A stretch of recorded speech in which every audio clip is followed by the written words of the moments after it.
pleasure of speaking to Captain Cynthia Stephenson. We worked together uh, previously at MCOM, and I am really looking forward to our conversation because she was very beneficial in helping me navigate the strategic level of leadership. So, Captain Stephenson, if you could just give us a little bit of your background before we get started. Okay, so my name is Captain Cynthia Stephenson. I go by Cindy. I've been in the military about 13 years this April. So I started as a 15 Quebec air traffic controller. I did that for just under 3 years. But since I joined, I already had a degree when I joined. I decided to go to OCS and become an officer. So now I'm a senior captain, promotable to major, and currently stationed at Fort Irwin. Can you describe what does senior captain mean? That's usually a senior captain is someone who's already completed their key development position, and for logistics captains, that's a company command. So I've completed company command. Awesome sauce. So over the years or during my career, I've heard people say you just need to play the game. In your words, can you say what playing the game means or if you believe in playing the game? Sure. Okay, so I don't really like that term, playing the game, because to me, what I do every day is not a game. I think it also perpetuates like a jaded attitude that you are constantly disgruntled about being asked to do things that are not necessarily work related, but they are, they're with your work group. So to me, what most people mean when they say that is that there's going to be times you need to show up and participate even when you don't want to. So I think that's the game that they're referring to. To me, you need to support your team and others even if you don't feel like it. It's part of like the selfless service portion of the Army values. It goes toward that because it's something you don't really want to do, but you're going to do it anyway. So like the reason I think people say play the game is because you don't want to be that person that doesn't show up or participate at events that are ultimately supposed to be team building events. But what many of the disgruntled people that I know call mandatory fun, right? I think that's the game they're talking about. I'm not naturally a social person, but I go to most events because it's the right thing to do, especially like the hail and farewell events. That's one of those play the game. They think that you have to be seen by your commander and you get like brownie points for that. I don't think that's true. I think they do notice whether or not you are supportive of incoming and outgoing personnel, and if you are supportive of other team building events. I don't go to all team building events. I go to a lot, but I pick and choose. Since I'm a single person, I typically avoid the ones that are full of family events because that just doesn't hold any interest to me. And with that being said, what does leadership mean to you professionally, and why do you think leadership has become such a hot topic?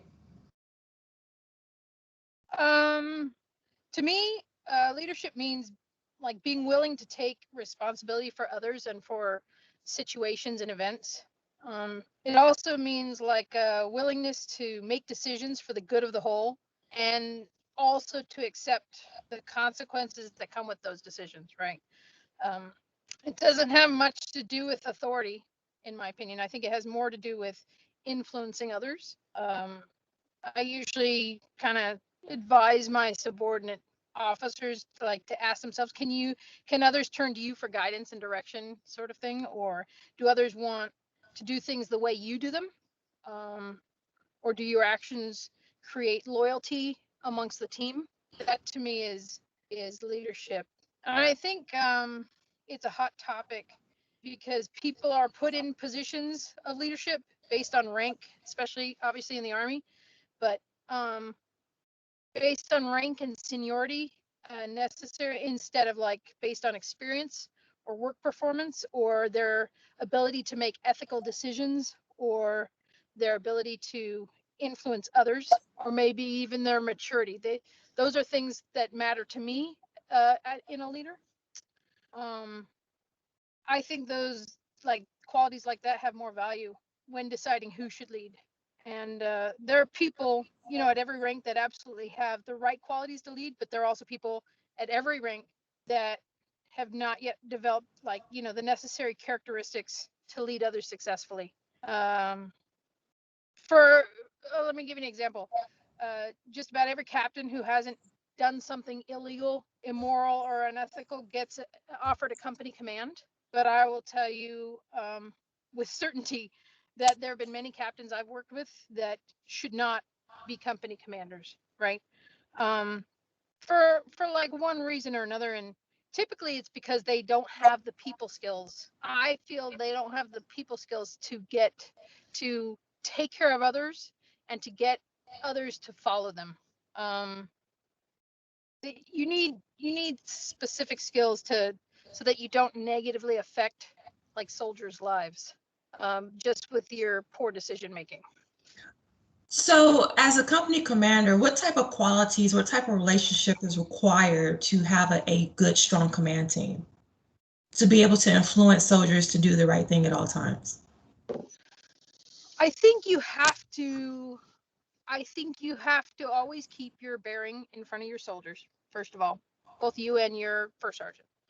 I think you have to never argue or disagree in front of the soldiers. I think if you're going to have a decision to make, you make it behind closed doors. You have your disputes outside of everybody's eyesight. A united front goes a long way toward getting everybody to row the same direction you want to row. I also think you have to find some similarities in your leadership um, styles, right? So I'm a very forthright person, and I believe strongly in being honest with people and being and making sure things are fair, providing equal opportunities for soldiers, equal chances to do things. Um, and so I was very fortunate. I had a first sergeant that saw things very much the same way. He would he would help me with my enthusiasm a little because I'd get over enthusiastic about trying to take care of the team and protect my company from like battalion and brigade shenanigans. Um, but we were a good balance for each other because he had the experience and the insight into things I had yet to experience. But I had, I would say, the passion for making things better within the company. So he tempered me in a really good way. So, what advice would you give to me if I came to you, so I'm a sergeant first class, 4 to 5 years from now, and So if you were in a first arm position and you're having a hard time seeing eye to eye with your company commander, is that the question? Roger that? Okay. So I would tell you that you need to sit down and have a conversation right now. um I would say you guys need to find the root of the problem. Like why where is the difference coming from? Is it coming from your personal experience? Is it coming from how you were raised? Is it coming from the fact that the battalion sergeant major is hammering you for something and your commander's telling you, forget sergeant major, you got to do it my way? Like what is the root of the problem? And then I would say once you both figure out where you're coming from, then you can trace it back to a place where you agree, right? And you can support each other in a way that makes it harmonious for the whole company. Because when the commander and the first sergeant don't get along, it's going to be a disaster throughout the company. I think that's some really great advice. So you typically focus on toxic leadership, but we never really talk about toxic subordinates. Um, can you give me an example of how you would see toxic subordinates and give some type of advice out how to someone can do a self-assessment to see if they're a toxic subordinate? Okay, so I will tell you, I had a sergeant first class within my company that I would consider a toxic subordinate. This NCO never stepped out to lead, right? He there were two E7s in that platoon, and he would stay in the background, and he would stand in the formation and whisper negative things about the leadership. He would whisper in the soldiers' ears and stir up trouble. He would blatantly disregard, like following orders, like if we were going to go out to the field or if we're going to bring all our equipment in for accountability or whatever, he just wouldn't do it. And then he'd tell the soldiers, I don't need to do that. So he's just setting a really bad example in addition to putting out like a negative message within the formation. And to me, that's toxic, because what does it hurt him to follow, direction and to help with good order and discipline? What is it costing him to just go along with what, you're normally asked to do day to day? It didn't cost him anything, right? In fact, I'd say it was more energy for him to go against what we were saying, to go with us, right? And it was really because he'd reached a point in his career where he was done with the Army. He's just gonna ride it out until he couldn't, and then retire. So I would say that you just need to ask yourself, am I going against the grain because it's the right thing to do, because what they're asking me to do is, immoral, unethical, illegal, or against regulation? Or is it because I just don't agree with them and I just don't want to, right? To me, if you are answering yes because you don't agree or you just don't want to, then more than likely you're being a bit toxic. Because it's not about you. It's not about the commander. It's not about the first sergeant. It's about the team as a whole. Like, what's best for the team? What do you need to show your subordinates or your peers at that moment that makes the team better? If that makes any sense. So what guidance or advice or soldier hip pocket training would you give to someone who is in the formation and states that, like the commander and the first sergeant gives out guidance, and then their response is, well, this is dumb? Can you kind of give some insight as to why we have mission orders, where those mission orders come from, and why we have to follow direction? So, like that's a situation I think we've all come across where soldiers get told they got to do something and they say, this is dumb. In fact, I'm sure I said it myself as a soldier and more likely as an officer, right? I guarantee you I've said that this is dumb. The problem is that you're not, as a leader, we have to provide our team. And I say team a lot because that's exactly what it is. Sure, I'm at the head of the team. Yeah, big deal. That just makes me the most responsible person in the formation. The thing is, you got to give people enough information so they understand the why. They got to know, like, what's this contributing to? Is it worthwhile? Like, you don't need to convince them it's worthwhile. They should come to that realization themselves. But if you don't give them enough of the big picture to understand their role in it, then they're going to think it's stupid every single time you tell them to do it. But if you say, hey, I really need you to take, pack up your stuff and take all of it over here, and we're going to go out to the field and we're going to practice this. The reason we're doing this is because blah, blah, blah. You know what I mean? Hey, we're going to go to NTC and we really don't want the Op 4 to kill us off on day 3 sort of thing. So we're going to come out here, we're going to practice. Or if you say, hey, we got to move all this equipment over there, and the reason we got to do it is because brigade needs this to execute that. Like, they need to know the why. And I think that's, a lot of people like to say that, oh, that's just this generation needs to know. I think everybody has always wanted to know. I just think most people didn't ask up until now, So I think if you put things into perspective and make people feel like what they're doing is value added, I think then they're going to be like, okay, we'll do it. I mean, it's stupid, but we'll do it. You know what I mean? No, I follow that. Okay. What are your thoughts on you should never work for your evaluation, it should take care of itself? And do you think it is healthy for a soldier to ask about their evaluation in advance, or is that like a negative connotation?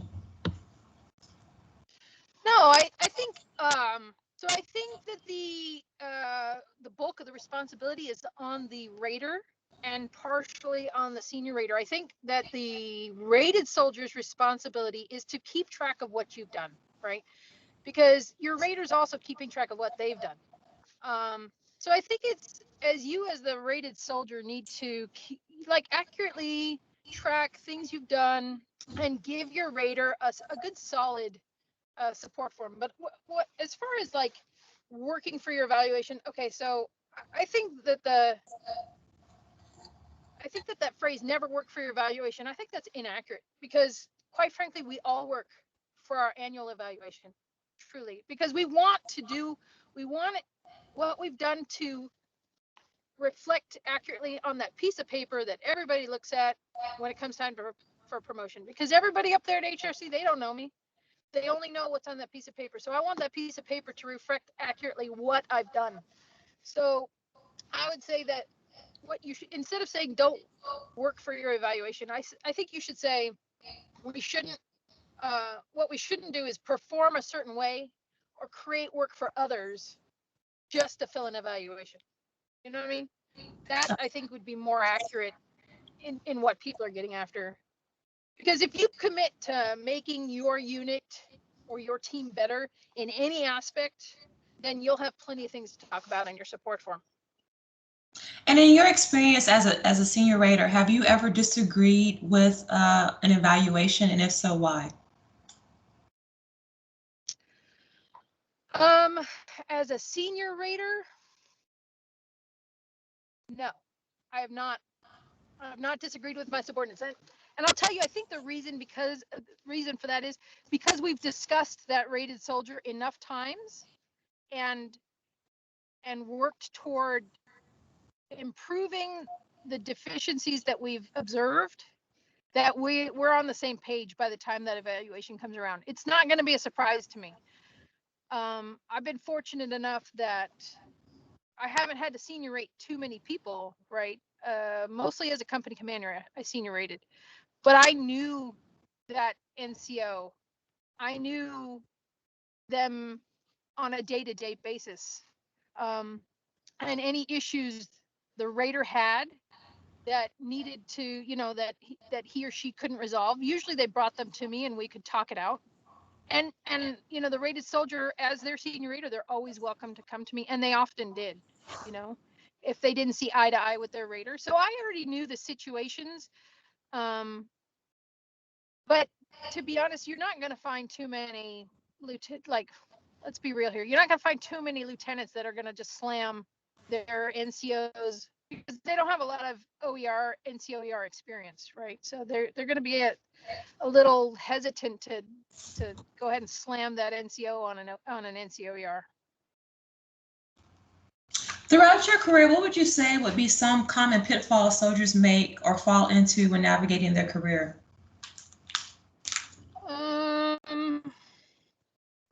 I think first of all,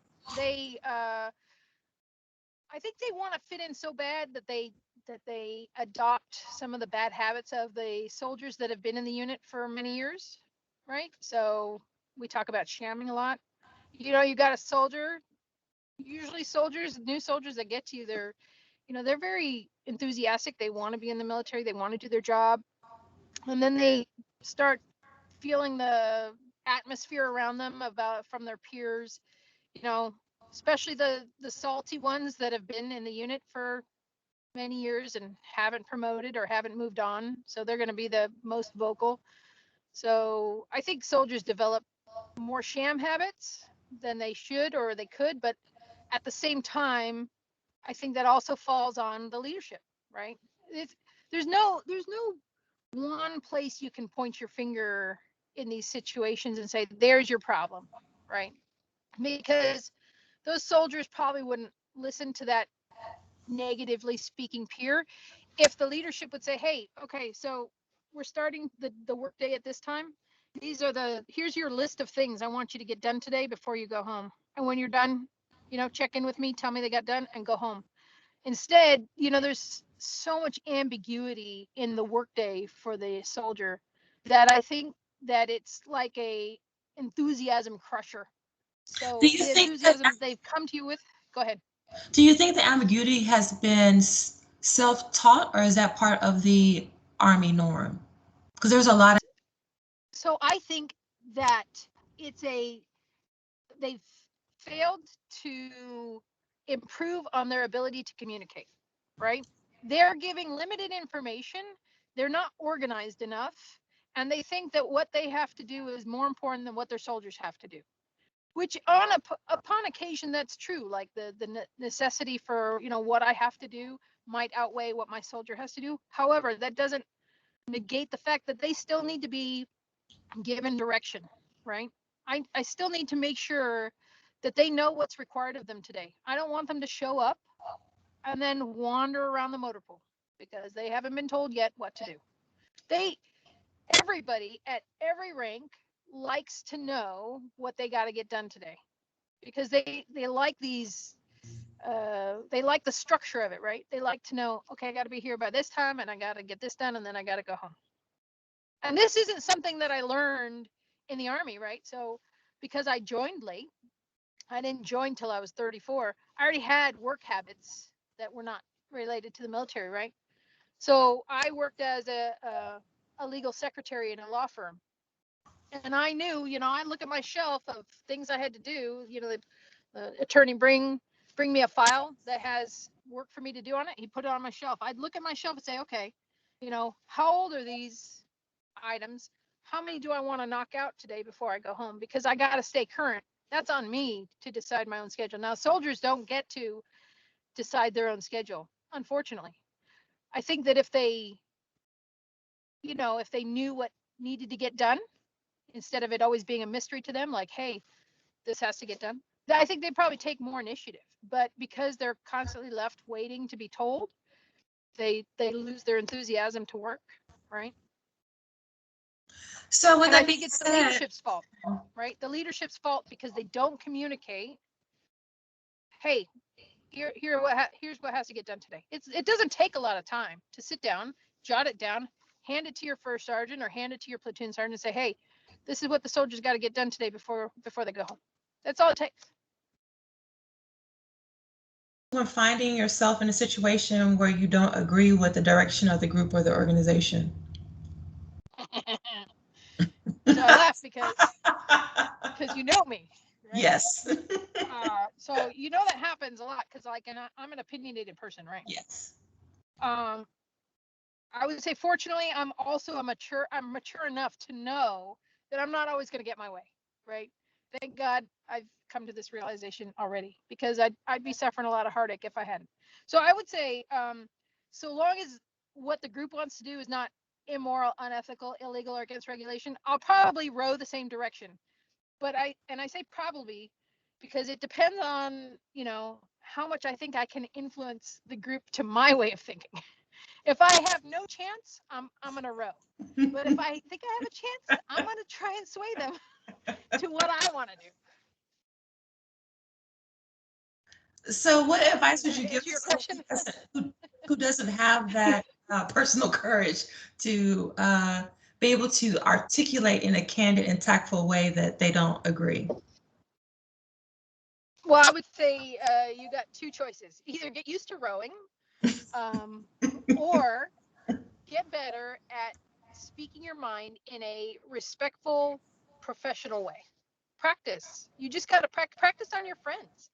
Practice in the mirror. Like, it takes practice. Leadership, being a leader is like you don't just know how to do it. You have to practice it. And the more you do it, the more comfortable you get at doing it. Can you talk about mission command and the tenets of mission command a little bit? Well, you're taking me back to captain's career course. By the way, I know what mission command is. I cannot possibly tell you all the times of it. Okay, so in Cindy's words, I would say mission command is when a commander utilizes the information at hand, right, to understand the current situation. And then I say information because that's completely different from data, right? His or her staff takes data, turns it into information, and gives it to them so that they can understand the current situation. He or she will then make a decision on how to handle that situation and then proceed to tell or describe the problem as he or she sees it to the team. So teams shoveling up information commander interprets it, thinks about it, and then returns it to the team, but by describing, hey, this is how I see it. He or she's gonna take their experience, their knowledge, and shape it into like even more detailed information for the team and say, okay, here's the situation as I see it. And then in coming to that realization and being able to describe it back to the team, the commander's got to tell the team, hey, okay, so this is how I see it, and this is how I want it to get resolved, right? This is what, desired end state. This is what I want it to, how I want this to be resolved. So when the commander says, hey, this is how I want this to be resolved, he needs to tell the team, okay, I don't care how you do it. I mean, this is what he should be saying. Shouldn't be like dictating how this has to get done. Should be saying, hey, this is what I want the resolution to be, and these are your right and left limits that you can work within to get it done, right? And then to me, like, that commander's got to provide enough information and guidance to enable his team to work toward achieving that desired end state, even if they can't contact each other, right? So he or she's got to give enough information and guidance so that if I can't call him or her and say, hey, we've come across this problem, what do you want us to do? I should be able to know. I should have enough information and know enough about my commander's, feelings about safety, feelings about, the location, like I should know how my commander operates enough to be able to make a decision without calling them. You know what I mean? Roger that. I hope that answered it. No, it did. That was pretty good. Okay. So now I'm going to ask you some personal questions. You ready? Oh, I'm ready. What advice would you give to your younger self? Join the Air Force.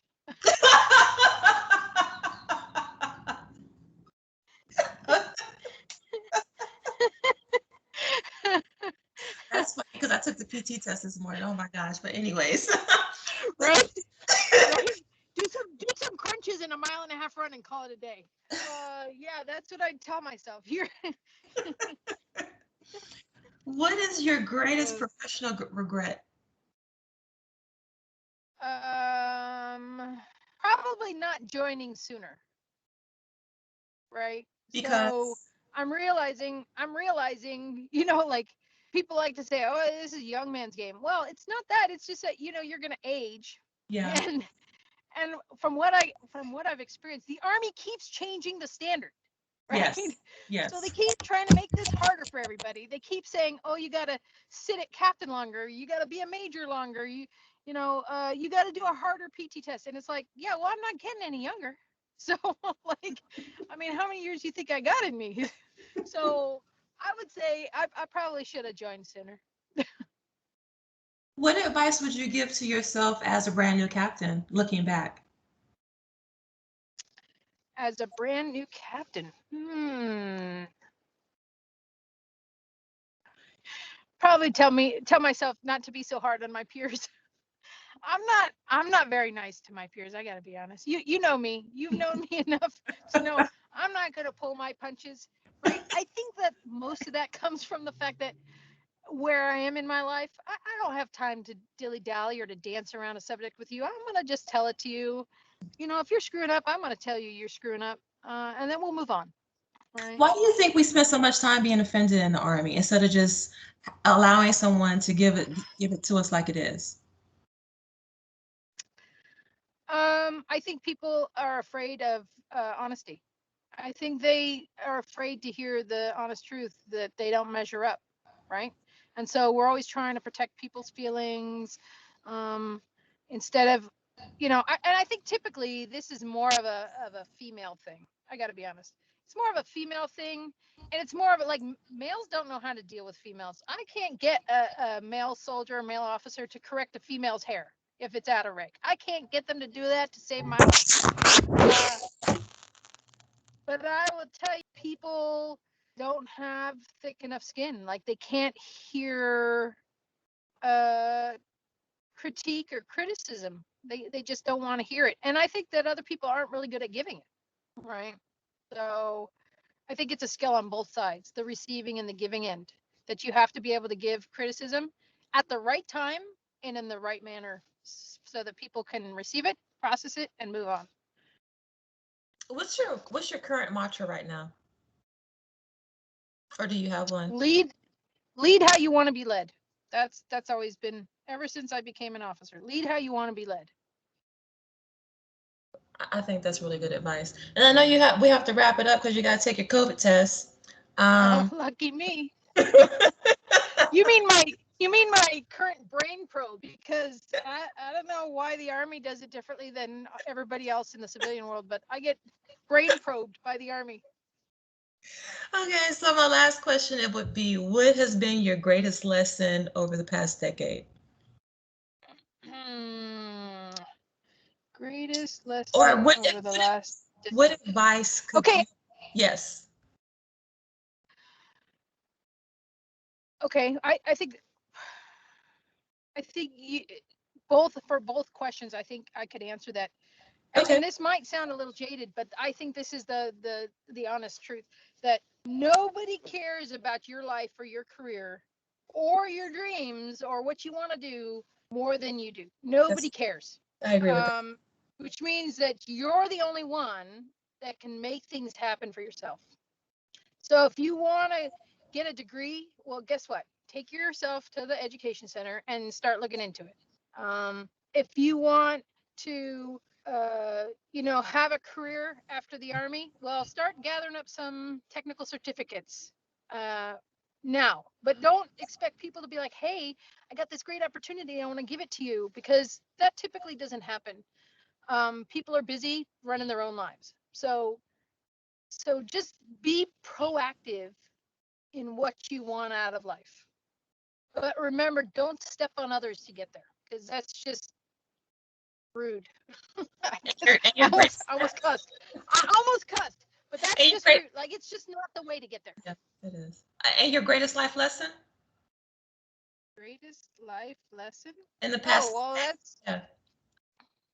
I mean, that kind of answers that too. Like, my life lesson was, so I came to this realization long before I joined the Army. I was in college. I think it was junior year of college. And asked me what the year was, because I don't want to die myself out.